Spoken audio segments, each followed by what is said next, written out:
நீங்கள் பார்த்து கொண்டிருப்பது நமது ஹெவன் டிவி. அதிகாலையில் கர்த்தரை நீ தேடினார், தென்படுவார், உனக்கு முன் வருவார். முழு மனதோடு அவரை நீ கூப்பிட்டார், பதில் தருவார், வழி காட்டிடுவார். மகளிர் மன்றாட்டு ஜெப நேரம், மன்றாடி ஜெபிக்க இது தருணம். மகளிர் மன்றாட்டு ஜெப நேரம், மன்றாடி ஜெபிக்க இது தருணம்.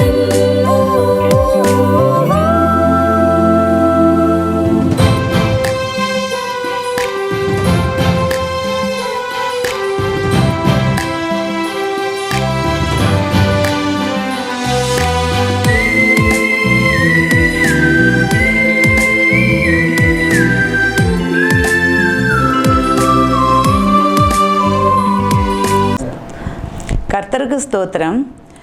இந்த மத்தியான நேரத்தில் கொஞ்ச நேரம் ஆண்டவருடைய சமூகத்தில் ஜெபிக்க வந்திருக்கிற உங்கள் அனைவரையும் இயேசு கிறிஸ்துவின் நாமத்தில் ஹெவன் டிவியின் சார்பில் உங்களை வரவேற்கிறேன். இந்த நேரத்தில் ஜெபிப்போம். எங்களை அதிகமாய் நேசித்து வழிநடத்துகிற எங்கள் அன்பின் தகப்பனே, அப்பா, இந்த மத்தியான வேலைக்காய் கோடி கோடி ஸ்தோத்திரம் ஸ்தோத்திரம் ஸ்தோத்திரம். கர்த்தாவே, பலவிதமான அலுவல்களின் மத்தியில் கொஞ்ச நேரமாவது என் ஆண்டவருடைய சமூகத்தில் அமர்வோம் என்ற வாஞ்சியோடு இருக்கிற ஒவ்வொருவரையும் கர்த்தர் கண்ணோக்கி பாருங்கப்பா.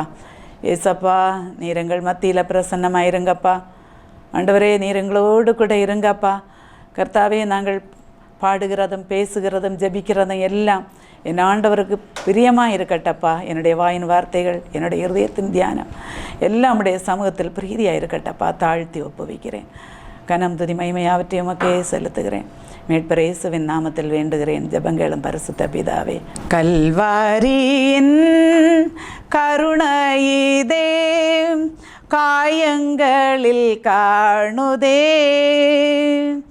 கர்த்தன் இயேசு பாருனக்காய் கஷ்டங்கள் சகித்தரே. கர்த்தன் இயேசு பாருனக்காய் கஷ்டங்கள் சகித்தரே. விலையேற பெற்ற தீருரத்தமே அவர் விழாவினின்று பாயுதே. விலையேற பெற்றோனாய் உன்னை மாற்ற விலையாக இந்தனரே. ஹல்லேலூயா. விலையேற பெற்றோனாய் உன்னை மாற்ற விலையாக இந்தனரே. எந்தனுக்காய் கல்வாரியில் இந்த பாடுகள் பட்டீர், தந்தையேவும் அன்பிதையே சிந்தித்தே சேவை செய்வேன். தந்தையேவும் அன்பிதையே சிந்தித்து சேவை செய்வேன். விலையேற பெற்ற தீருரத்தமே அவர் விழாவினின்று பாயுதே. விலையேற பெற்றோனாய் உன்னை மாற்ற விலையாக இந்தனரே. ஹல்லேலூயா. விலையேற பெற்றோனாய் உன்னை மாற்ற விலையாக இந்தனரே. மனுஷனை நீர் நினைக்கவும் அவனை விசாரிக்கவும் மண்ணில்லவன் எம்மாத்திரம் மன்னவாவும் தயவே. மண்ணில்லவன் எம்மாத்திரம் மன்னவாவும் தயவே. விலையேற பெற்ற தீருரத்தமே அவர் விழாவினின்று பாயுதே. விலையேற பெற்றோனாய் உன்னை மாற்ற விலையாக ஈந்தனரே. ஹல்லேலூயா. விலையேற பெற்றோனாய் உன்னை மாற்ற விலையாக ஈந்தனரே. கர்த்தருடைய நாமம் பரிசுத்தப்படுவதாக. இந்த மத்தியான வேளையில் ஒரு வசனத்தை தியானிக்கலாம் என்று விரும்புகிறேன். 1 கொரிந்தியர் 1வது அதிகாரம் 18வது வசனம். 1 கொரிந்தியர் 1:18. சிலுவையை பற்றிய உபதேசம் கெட்டு போகிறவர்களுக்கு பைத்தியமாயிருக்கிறது, ரட்சிக்கப்படுகிற நமக்கோ அது தேவ பலனாயிருக்கிறது. சிலுவையை பற்றிய உபதேசம் கெட்டு போகிறவர்களுக்கு பைத்தியமாயிருக்கிறது, ரட்சிக்கப்படுகிற நமக்கோ அது தேவ பலனாயிருக்கிறது. சிலுவையை பற்றிய உபதேசம். சிலுவையை பற்றிய உபதேசம் என்று சொல்லும்போது, சிலுவை என்றாலே நாம் பாடுகள் நிறைந்த உபதேசம். ஆனால் இயேசு அப்பா சொல்லியிருக்கிறார், பரலோக ராஜ்யத்துக்கு போக வேண்டுமென்றால் இடுக்கமான வாசல் வழியாய் போக வேண்டும் என்று. நம் மனம் போல் நடக்கிறவர்களுக்கு பரலோக ராஜ்யத்தில் இடமில்லை. வசனத்தின்படி இடுக்கமான வாசல் வழியாய் போகிறவர்களுக்கு தான் பரலோக ராஜ்யத்தில் இடமுண்டு. அப்படியாக இருக்கும்போது உலக பிரகாரமாக வாழ்கிற மக்களுக்கு இதன் ரகசியம் தெரியாது, புரியாது. அவர்கள் இந்த உபதேசங்களை கேட்கும்போது, நாம் ஒரே ஒரு வாழ்க்கை வாழ்கிறோம், அதை நல்லபடியாக நல்லதாக வாழ்ந்து மனம் விரும்பியபடி வாழ்ந்து முடிப்பதே சரியானது என்று அவர்கள் நினைப்பார்கள். அதனால் அவர்கள் வேத வசனங்களை கேட்கும்போது அவர்களுக்கு அது ஒரு வித்தியாசமாக தோன்றும். வேத வசனத்தை நம்புகிறவர்களை பைத்தியக்காரர்களாக நினைப்பார்கள். அவர்களுக்கு அது புரியாது. அதை தான் சிலுவையை பற்றிய உபதேசம் கெட்டு போகிறவர்களுக்கு பைத்தியமாக தோன்றும். அவர்கள் அப்படியாக தோன்றுகிறதுனால் அவர்கள் வசனத்தை வாசிக்கவோ அதன்படி வாழவோ விரும்ப மாட்டார்கள், முன்வர மாட்டார்கள். அவர்களுடைய முடிவு கெடுதல் தான். அவர்கள் கெட்டு போய் எங்கேயோ போய்விடுவார்கள். அதே வேளையில் ரட்சிக்கப்படுகிற நமக்கோ அது தேவ பலன். ரட்சிக்கப்படுகிற நமக்கு ஆண்டவருடைய கிருபையினால் ஆண்டவர் நம்மை ரட்சித்திருக்கிற நம்மை ஆண்டவர் கரம் பிடித்து நடத்துகிறார். என்னதான் கஷ்டம் வந்தாலும், என்னதான் எதிர்ப்பு வந்தாலும், என்னதான் நோய் வந்தாலும், என்னதான் இடுக்கண் வந்தாலும், நம் ஆண்டவரை விட்டு பிரியாதபடி கர்த்தர் நம்மை கரம் பிடித்து ஒவ்வொரு நாளும் நடத்துகிறார். நமக்கு இந்த வசனத்தை பார்க்கும்போது நமக்கு ஆறுதலாய் தோன்றுகிறது, தேறுதலாய் தோன்றுகிறது, உபதேசமாய் தோன்றுகிறது. இந்த உலகத்தில் கொஞ்சம் கஷ்டப்பட்டாலும் பரவாயில்லை, எப்படியாவது நாம் தேவனுடைய ராஜ்யத்தை சுதந்திரிக்க வேண்டும் என்ற ஒரு வாஞ்சை ரட்சிக்கப்படுகிறவர்களுக்கு தோன்றுகிறது. அதைத்தான் இந்த வசனம் சொல்லுகிறது. கெட்டுப்போகிறவர்களுக்கு அது பைத்தியமாய் தோன்றும். அதே நேரத்தில் ரட்சிக்கப்படுகிற நமக்கு தேவ பலன். அதுதான் இருபுறமும் கருக்குள்ள பட்டயம் என்றே சொல்லலாம். ஒருவருக்கு தப்பாக தோன்றுவது இன்னொருவருக்கு சரியாக தெரிகிறது. எனவே எப்படியானாலும் ரட்சிக்கப்படுகிற நமக்கு அது தேவ பலன். இப்போ 1-2 உபதேச வசனங்களை தியானிக்கலாம் என்று நினைக்கிறேன். மத்தேயு 16வது அதிகாரம் 24ஆம் வசனம். இயேசு தம்முடைய சீஷர்களை பார்த்து, ஒருவன் என்னை பின்பற்றி வர விரும்பினால் அவன் தன்னைத்தான் வெறுத்து தன் சிலுவையை எடுத்துக்கொண்டு என்னை பின்பற்ற கடவன். இங்கே பார்க்கும்போது ஏசப்பா சொல்லியிருக்கிறார் சீஷர்களை பார்த்து, ஒருவன் என்னை பின்பற்றி வர விரும்பினால் அவன் தன்னைத்தான் வெறுக்க வேண்டும், வெறுத்து அவன் தன் சிலுவையை எடுத்துக்கொண்டு என்னை பின்பற்ற கடவன். ஒவ்வொருவருக்கும் ஒவ்வொரு சிலுவை இருக்கிறது. வாழ்க்கையில் ஒவ்வொரு சிலுவை உண்டு. அவரவருக்கு எவ்வளவு சகிக்க முடியுமோ அந்த அளவிலான சிலுவையை ஒவ்வொருவர் மேலும் வைக்கப்பட்டிருக்கிறது. அந்த சிலுவையை நாம் புன்முறுவலோடு சந்தோஷமாக நம்பிக்கையோடு எந்த கவலையுமின்றி நாம் சுமக்க வேண்டும். அந்த பாரத்தை ஆண்டவர் மீது வைத்து விட வேண்டும். பாரத்தை வைத்து நாம் செயல்படும் போது நமக்கான சிலுவையை நாம் எளிதாக நமக்கு சுமக்க முடியும். நம்முடைய சிலுவையை நாம் எளிதாக சுமந்து கொண்டு சென்றால்தான் ஆண்டவரை நமக்கு பின்பற்ற முடியும். ஆண்டவரை பின்பற்ற வேண்டுமென்றால் சிலுவையை சுமந்தாக வேண்டும். நாம் நம்முடைய வாழ்க்கையை அர்ப்பணித்து தான் வாழ வேண்டும். மனம் போல வாழ்ந்து கொண்டிருந்தால் நமக்கு ஏசப்பாவை பின்பற்ற முடியாது, நமக்கு நித்திய ராஜ்யத்தை பெற்றுக்கொள்ளவும் முடியாது. இயேசுவானவரை பின்பற்றினால் உலக பிரகாரமான ஆசீர்வாதங்கள் கிடைக்கும் என்று நாம் நினைத்து ஏமாந்து போகக்கூடாது. உலகத்தில் என்னதான் கிடைத்தாலும் எப்படி இருந்தாலும் பெரிய ஒரு ஆறுதலும் தேறுதலும் உலகம் தரக்கூடாத ஒரு பெரிய சமாதானமும் ஏசப்பாவின் பாதத்தில் உண்டு. அது ருசித்தவர்களுக்கு தான் தெரியும். அன்பான நேயர்களே, உங்களுக்கு அது ஒரு கடுமையாக தோன்றினால் இன்றைக்கு ஜெபியுங்கள். ஏசப்பா, எனக்கு என்னுடைய சிலுவையை சுமக்க எனக்கு பலன் தாருங்க, உம்மை பின்பற்ற எனக்கு பலன் தாருங்க, உம்மை பின்பற்றாமல் நான் வாழ்ந்தால் நான் பரலோக ராஜ்யத்தில் வர முடியாதே, எனக்கு அதற்கான கிருபையை தாருங்கள் என்று ஜெபித்தால் நம்மை அறியாமலே ஒரு பெரிய ஒரு பலன் நம்மை தாங்குவதை நமக்கு உணர முடியும். பரிசுத்த ஆவியானவர் நம்மை சகல சத்தியத்துக்குள்ளும் வழி நடத்துவார். அடுத்தபடியாக ரோமர் 6வது அதிகாரம் 6வது வசனம், நாம் இனி பாவத்துக்கு ஊழியம் செய்யாதபடிக்கு பாவ சரீரம் ஒழிந்து போகும் பொருட்டாக நம்முடைய பழைய மனுஷன் அவரோடே கூட சிலுவையில் அறையப்பட்டதென்று அறிந்திருக்கிறோம். இங்கே பழைய மனுஷன், புதிய மனுஷன். பழைய மனுஷன் என்று சொல்லும்போது நம்முடைய ஜென்ம ஸ்பாவத்தோடு நாம் வாழ்கிற வாழ்க்கை, அதுதான் பழைய மனுஷன்.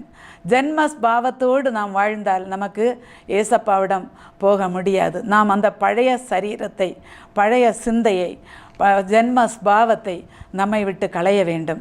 அதுவும் நம்முடைய பலனால் முடியாது. பரிசுத்த ஆவியானவர் நமக்குள் வரும்போது அவர் நம்மை சகல சத்தியத்துக்குள்ளும் வழி நடத்துவார். நம் தேவையில்லாத கெட்ட காரியங்கள், கெட்ட குணங்கள், கெட்ட பேச்சுக்கள், கெட்ட செயல்கள், இதையெல்லாம் நாம் சிலுவையில் அறைய வேண்டும். முதன்முறையாக அதையெல்லாம் செய்வதற்கு நமக்கு கடினமாக தோன்றும். உண்மையாகவே நாம் ஆண்டவருடைய பாதத்தில் வரும்போது நமக்கு அதெல்லாம் ஒரு வெறுப்பாக தோன்றும். அடுத்தவர்களை குறை கூறுவது, அடுத்தவர்களை ஏதாவது சொல்லி வேதனைப்படுத்துவது, அடுத்தவர்களை வஞ்சிப்பது, பொய் சொல்வது, இனியும் பெரிய பெரிய பாவங்கள் என்று நாம் நினைக்கக்கூடிய கொலை செய்வது, மற்றவர்களுக்கு இடுக்கண் உண்டாக்குவது, தங்களுடைய சுய சரீரங்களை கெடுப்பது, இதெல்லாம் ஆண்டவருடைய சமூகத்தில் பாவமாகவே கணக்கிடப்படுகிறது. இவை எல்லாவற்றையும் நாம் சிலுவையில் அறைய ஒப்பு கொடுக்க வேண்டும். அப்படியாக நாம் சிலுவையில் அறைய ஒப்பு கொடுக்கும்போது நம்மை ஆண்டவர் பரிசுத்தப்படுத்துவார். முடியாத பட்சத்தில் நாம் ஆண்டவருடைய உதவியை கேட்போம். ஆண்டவர் நமக்கு அதற்கு உதவி செய்வார். இந்த நாம் சிலுவையை பற்றி தியானித்து கொண்டிருக்கிற இந்த லெந்து நாட்களில் அதை நாம் ஆண்டவருடைய பாதத்தில் வைத்து, ஏசப்பா, சிலுவையை குறித்து நாங்கள் இப்படியெல்லாம் தியானிக்கிறோம், எங்களால் முடியாது ஏசப்பா, நீர் எங்களுக்கு உதவி செய்யும் என்று ஜெபிப்போம். ஆண்டவர் நமக்கு உதவி செய்வார். 3வதாக கலாத்தியர் 2வது அதிகாரம் 20வது வசனம், கிறிஸ்துவுடனே கூட சிலுவையில் அறையப்பட்டேன், ஆயினும் பிழைத்திருக்கிறேன், இனி நான் அல்ல, கிறிஸ்துவே எனக்குள் பிழைத்திருக்கிறார். கிறிஸ்துவுடனே கூட சிலுவையில் அறையப்பட்டேன். இது பவுல் அப்போஸ்தலன் சொல்லுவது. அவர் உயிரோடு தான் இருக்கிறார். ஆனால் அவர் சொல்லுகிறார், சிலுவையில் கிறிஸ்துவுடனே கூட சிலுவையில் அறையப்பட்டேன் என்று சொன்னால் அவருடைய பாரம்பரியம், அவருடைய வசதி வாய்ப்புகள், அவருடைய எல்லா காரியங்களையும் அவர் வேண்டாம் என்று ஒதுக்கி சிலுவையில் அறைந்து விட்டார். கிறிஸ்துவோடு கூட சிலுவையில் அறையப்பட்டிருக்கிறார். அதை தான் அந்த சிலுவையில் அறையப்பட்ட அனுபவம் என்று நாம் சொல்வது. கிறிஸ்துவுக்காக நாம் சாக்ரிஃபைஸ் பண்ணுகிற எல்லா காரியங்களும், அர்ப்பணிக்கிற எல்லா காரியங்களும், விட்டுவிடுகிற எல்லா காரியங்களும் நம்மை சிலுவையில் அறைவதற்கு சமம். அப்படி இருந்தாலும் நாம் உயிரோடு இருப்போம். ஆயினும் பிழைத்திருக்கிறேன், இனி நான் அல்ல, கிறிஸ்துவே எனக்குள் பிழைத்திருக்கிறார். நாம் உயிரோடு இருந்து தேவனுக்கு சாட்சிகளாய் வாழ்வோம். அந்த நிலைமை தான் இங்கே சொல்லப்பட்டிருக்கிறது. சுயத்தை நாம் சிலுவையில் அறைய வேண்டும். சுயம் சாம்பலாய் மாறும்போது நாம் கிறிஸ்துவுக்கு உடையவர்களாய் நாம் மாறுகிறோம். அதற்கு கர்த்தர் நமக்கு உதவி செய்வாராக. 4வதாக கலாத்தியர் 6வது அதிகாரம் 14ஆம் வசனம், நானோ நம்முடைய கர்த்தராகிய இயேசு கிறிஸ்துவின் சிலுவையை குறித்தே அல்லாமல் வேறொன்றையும் குறித்து மேன்மை பாராட்டாதிருப்பேனாக. இயேசு கிறிஸ்துவின் சிலுவையை குறித்தே அல்லாமல் வேறொன்றை குறித்தும் நான் மேன்மை பாராட்டாதிருப்பேனாக. நாம் ஜென்மஸ்பாவமுடையவர்களாக இருக்கும்போது, பூமிக்குரியவர்களாக இருக்கும்போது நம்முடைய பிறப்பின் மகிமை, நம்முடைய குடும்ப பெருமை, நம்முடைய படிப்பின் பெருமை, வேலையின் பெருமை, அழகின் பெருமை, அந்தஸ்தின் பெருமை, இப்படியெல்லாம் நமக்கு பல பெருமைகள் வரும். அவற்றை வைத்து மேன்மை பாராட்டுவோம்.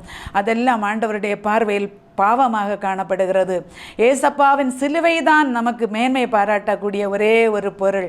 அதை நாம் உணர வேண்டும். சிலுவையின் நம்மை அறையும் போது நமக்கு பரிசுத்த வாழ்வு கிடைக்கிறது. அந்த பரிசுத்த வாழ்வு தான் மெய்யான வாழ்வு. நாம் இந்த உலகத்தில் என்னதான் அனுபவித்தாலும், எவ்வளவு லக்ஸூரியாக வாழ்ந்தாலும், எவ்வளவு ஆடம்பரமாக நாம் வாழ என்றாலும் எல்லாம் இந்த உலகத்தில் அழிந்து போகும்.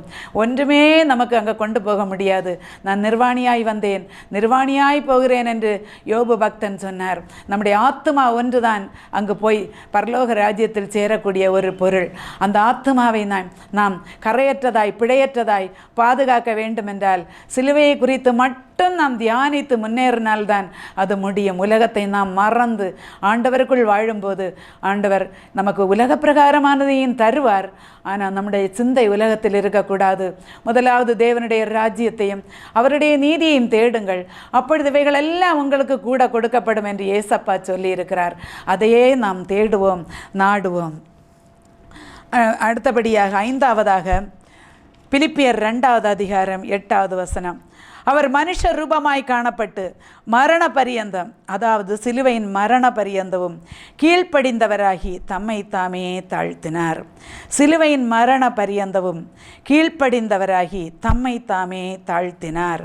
அவர் மனுஷ ரூபமாய் பட்டும் அவர் இயேசுவானவர். நாம் நினைப்போம் அவர் இறைவன் அல்லவா, அவருக்கு எல்லாம் செய்ய முடியும், எல்லாம் முடியும் என்று.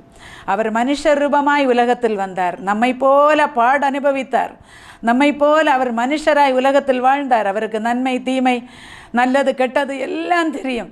எல்லாம் அவர் தன் சரீரத்திலும் அனுபவித்தார். இருந்தாலும் அவர் சிலுவையின் மரண பரியந்தம் தன்னை தாழ்த்தினார். அவர் மயிர் கத்தரிக்கப்படுவதற்கு நிற்கிற ஆட்டுக்குட்டியை போல அந்த அதிகாரிகள் முன்பு, ராஜாக்கள் முன்பு, பார்வோனின் முன்பு எல்லாம் தன் வாயை திறவாதிருந்தார் என்று வேதத்தில் நாம் வாசிக்கிறோம். நாம் எப்படி இருக்கிறோம்? அவர் கீழ்ப்படிந்தார்.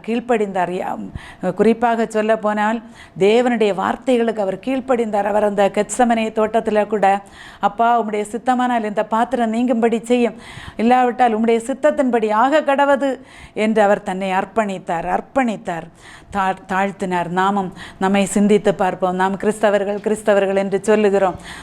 நம்மில் கீழ்ப்படிதல் இருக்கிறதா? நமக்கு தாழ்மை இருக்கிறதா?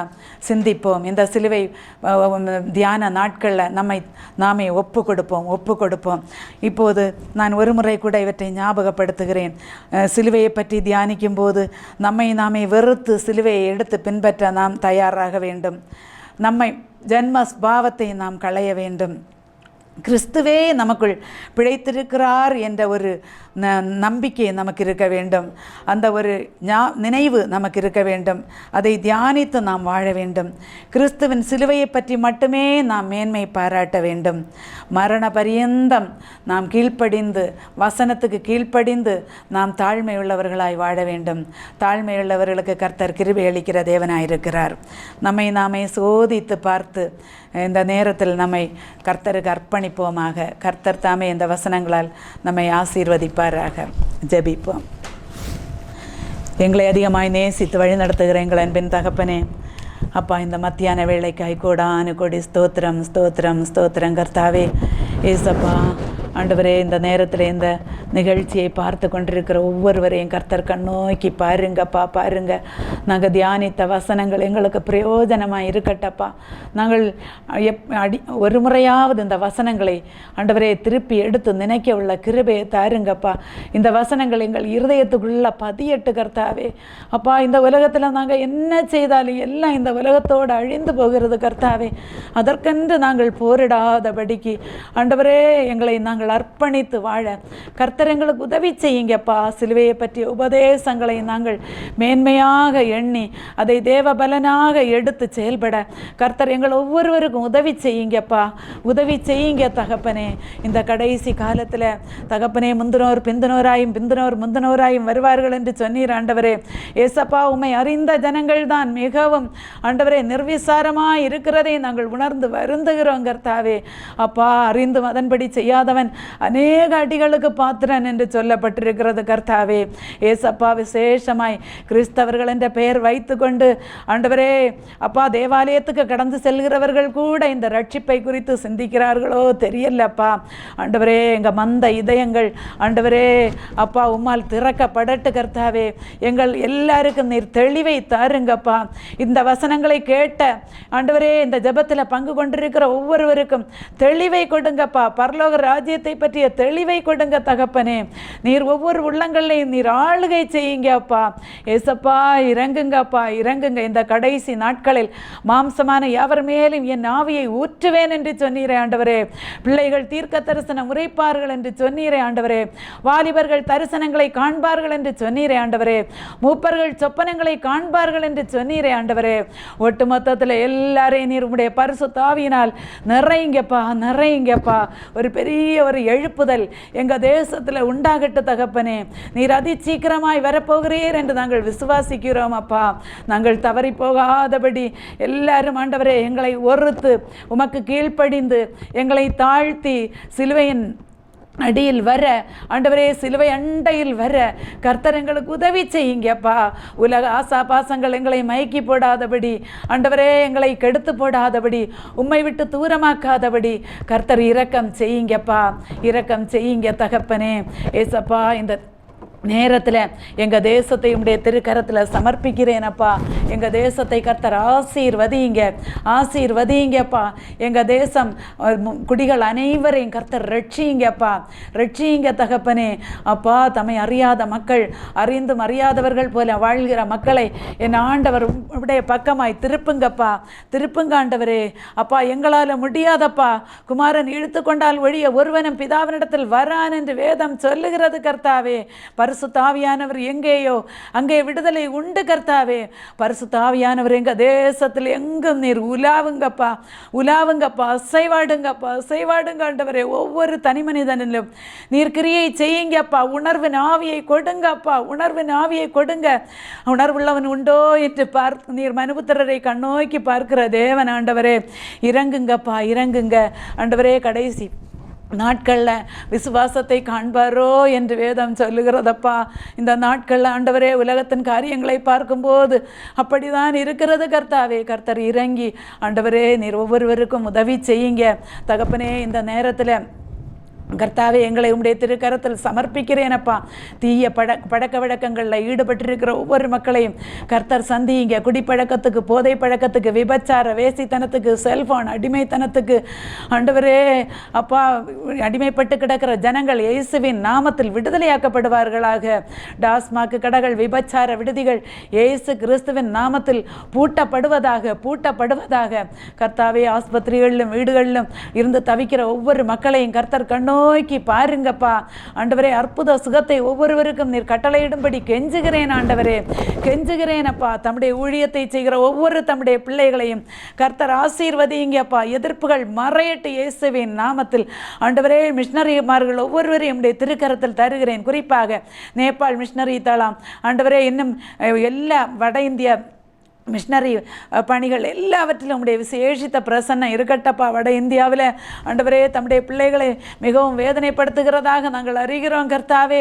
அப்பா, ஜெயிலில் அடைக்கப்பட்டிருக்கிற மிஷனரிமாரே கர்த்தர் விடுதலையாக்குங்கப்பா. இடிக்கப்பட்ட தேவாலயங்கள் கட்டப்படட்டு கர்த்தாவே. உம்முடைய நாமம் மகிமைப்படட்டு கர்த்தாவே. உம்முடைய ஊழியங்கள் எங்கெல்லாம் எப்படியெல்லாம் நடைபெறுகிறதோ எல்லா ஊழியங்களையும் கர்த்தர் பொறுப்பெடுத்து நடத்தி ஆசீர்வதிங்க தகப்பனே. எங்கள் தேசத்தின் தலைவர்களை உம்முடைய திருக்கரத்தில் தருகிறேனப்பா. இவர்கள் எல்லாம் தம்முடைய ராஜ்யத்துக்கு அடுத்து வரட்டு கர்த்தாவே. உம்முடைய ராஜ்யத்துக்கு எதிராக இவர்கள் செயல்படாதபடி கர்த்தர் இரக்கம் செய்யுங்கப்பா, இரக்கம் செய்யுங்க. தம்முடைய நாமத்தை மகிமைப்படுத்துங்கப்பா. ஹல்லேலூயா. ஸ்தோத்திரம், ஸ்தோத்திரம், ஸ்தோத்திரம் ஆண்டவரே. ஒவ்வொருவரையும் கர்த்தர் பொறுப்பெடுங்க ஆண்டவரே. அப்பா, தேசத்தின் தலைவர்கள் ஆண்டவரே தம்முடைய பிள்ளைகளை ஆண்டவரே வேதனைப்படுத்தாதபடி, அவர்களுக்கு எதிராக எழும்பாதபடி கர்த்தர் அவர்களை ஆண்டவரே நீர் அப்பா நீர் அவர்களோடு பேசுங்கப்பா, பேசுங்க தகப்பனே. பேசுங்கப்பா, இறங்குங்க இறங்குங்க கர்த்தாவே. அப்பா, தற்கொலை ஆவிகள், கொலவரி ஆவிகள் எங்கள் தேசத்தில் அப்பா, விபத்துகளையும் ஆபத்துகளையும் உண்டு பண்ணுகிற பொல்லாத சக்திகள் எங்கள் தேசத்தில் கிரியை செய்யாதபடி அவற்றின் கிரியைகள் இயேசுவின் நாமத்தில் அழியட்டு அழியட்டு. ஒவ்வொரு மக்களையும் கர்த்தர் பாதுகாத்து கொள்ளுங்கப்பா ஆண்டவரே. அப்பா, பயணிக்கிற ஒவ்வொருவரையும் ஆண்டவரே, வாகனங்களையும் ஆண்டவரே நீர் உம்முடைய பரிசுத்த ரத்தம் கொண்டு முத்திரையிடுங்கப்பா. தேசம் எங்கும் உம்முடைய பரிசுத்த ரத்தம் தெளிக்கப்படுவதாக. ஏசப்பா, எல்லாரையும் பாதுகாத்து கொள்ளுங்க. எங்கள் தேசத்தில் எந்த பேரிடர்களும் வரக்கூடாதப்பா. வெள்ளப்பொக்கங்களோ கொடுங்காற்றுகளோ ஆண்டவரே துஷ்ட கிருமிகளோ ஒன்றும் எங்கள் தேசத்தை நாசம் பண்ணாதபடி கர்த்தர் இரக்கம் செய்யுங்கப்பா. சத்ருவின் கிரியைகள் இயேசுவின் நாமத்தில் முற்றிலும் அழியட்டு. ஏசப்பா, இறங்குங்க தகப்பனே, இறங்குங்க கர்த்தாவே. இந்த வருடத்தில் எங்களுக்கு வரப்போகிற தேர்தலுக்காக உம்முடைய சமூகத்தில் வருகிறேன் ஆண்டவரே. ஏசப்பா, உமக்கு சித்தமான தலைவர்களை கர்த்தரங்களுக்கு தேர்ந்தெடுத்து தாருங்கப்பா ஆண்டவரே. அப்பா, அந்த எலெக்ஷன் கமிஷன் உம்முடைய திருக்கரத்தில் தருகிறேனப்பா. ஒவ்வொரு அதிகாரிகளையும் கர்த்தர் வல்லமையாய் பயன்படுத்துங்கப்பா. ஒவ்வொரு அதிகாரிகளும் உண்மையோடு உத்தமத்தோடு தேவ பயத்தோடு தங்கள் கடமைகளை செய்ய கர்த்தர் உதவி செய்யுங்கப்பா. எந்த தந்திரங்களும் எந்த தேவையில்லாத காரியங்களும் அவர்கள் கொண்டு வராதபடி கர்த்தர் அனுகிரகம் செய்யுங்கப்பா. ஏசப்பா ஆண்டவரே, அப்பா, உம்முடைய ஜனங்களுக்கு எந்த ஒரு இடுக்கும் வராதபடி கர்த்தர் பாதுகாத்து கொள்ளுங்க. வாட்டிங் மெஷின்ஸ் எல்லாம் உம்முடைய திருக்கரத்தில் தருகிறேன் ஆண்டவரே.